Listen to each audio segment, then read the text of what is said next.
C-nya itu adalah karbon, N-nya adalah hidrogen analyzer. Nah, terus habisnya itu sistem dari alat ini sendiri adalah combustion, dia pembakaran. Dia itu jadi jadi berbeda dengan alat yang lain kan kalian KAL ya. Kualitas air laut. Jadi kan itu lebih ke kualitas, sedangkan ini tuh lebih ke potensi.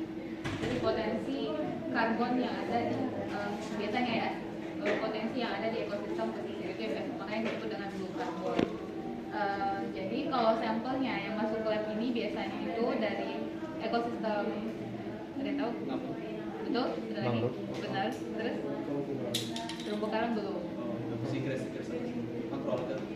Seaweed. Mangrove bisa. Jadi yang sebagian besar yang ada di Indonesia itu adalah di mangrove dan di lamun. Kalau di daerah subtropis itu ada submarsis, kalau tahu? Dia tuh kayak rawa-rawa. Bukan. Kalau kelp itu yang seaweed.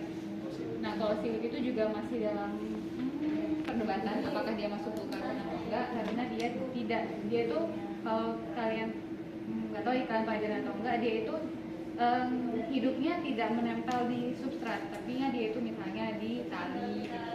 Kalau kelp nggak ada di Indonesia, itu biasanya ada di subtropis ke sampai dia gitu. Terus untuk sistemnya adalah dia itu pembakaran dengan suhu tinggi. Jadi kalau kita punya sampel, nanti sampelnya akan dibakar. Nanti sampelnya akan masuk ke sini. Setelah sampelnya masuk ke sini, dia akan masuk ke sini. Ini adalah combustion-nya. Dia nanti akan dibakar dengan suhu yang tinggi yaitu 1100 derajat Celcius.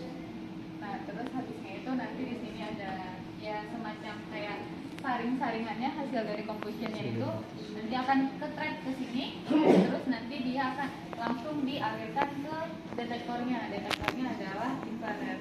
Nah, nanti dari hasil infrarednya akan berapa di Ada yang mau nanya nggak sejauh ini? Infrared itu berarti panjang gelombang. Iya. Kenapa harus infrared? Makanya kalau karbon itu kan ngeblok semua ya. Kalau kan ada padat karbon kan, ini kan hasilnya serbu-serbu. Enggak, nanti dalam gas. Oh, dalam gas. Ya, jadi nanti ini juga pembakarannya dibantu sama dengan gas.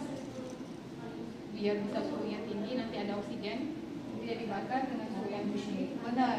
Nanti akan menghasilkan gas-gas CO2. CO2-nya berarti yang didetek pakai infrared. Betul. Kenapa spesifik di 1100 derajat Celcius?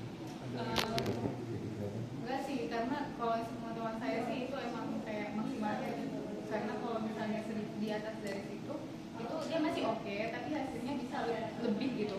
Karena dia kayak ngebakar semuanya gitu, sampai mungkin wadahnya itu bisa ikut terbakar.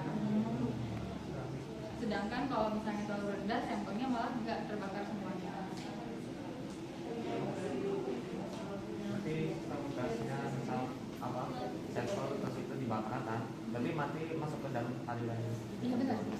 Berarti nanti hasil pengolahannya masuk ke, maksudnya pengolahan hasil gas-gasnya itu berarti di komputer atau gimana? Misal Hasil datanya. Ya, hasil datanya. Benar tidak. Jadinya di sini itu dia udah pakai ada programnya. Jadi nanti semua dia membacanya gimana, sistem bacanya? Apa sensornya, maksud membaca sensornya gimana? Misal dari tingkat suhunya kah atau tingkat karbonnya? nanti dia kan dari sampel dibakar, dia akan menghasilkan gas-gasnya. Nanti gas-gasnya itu yang akan sebanyak mana yang terkumpul gitu.